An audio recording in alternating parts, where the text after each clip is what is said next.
We're going to begin, of course, with Ukraine and suggestions from U.S. officials that Russia may use chemical or biological weapons. Now, President Biden says if that happens, the U.S. would respond.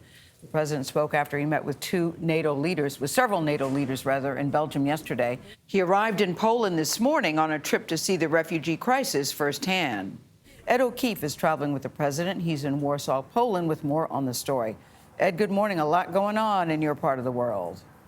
Well, good morning. President Biden has arrived in Poland and to one of those cities closer to the border where millions of Ukrainians have been crossing to get away from the war next door. He'll be meeting with Poland's president and getting an update on the humanitarian response, all while announcing new steps the Biden administration and allies are taking to counter the Russian invasion. President Biden's global diplomacy continued this morning in Brussels with a meeting with the head of the European Commission.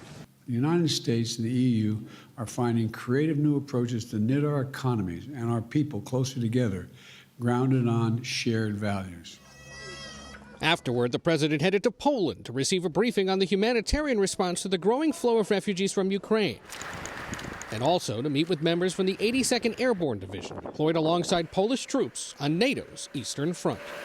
On Thursday, the president and leaders of NATO, the G7, and EU announced new sanctions on more than 400 Russian officials, including more than 300 members of Russia's parliament.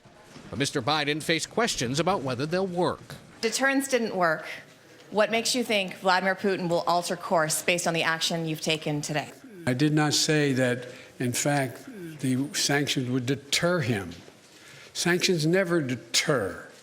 He didn't say it, but senior administration officials said before Russia invaded, that's what he believed.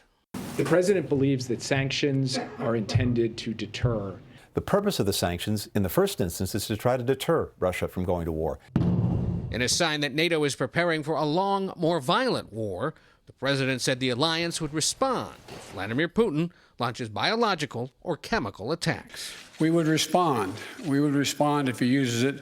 The nature of the response would depend on the nature of the use.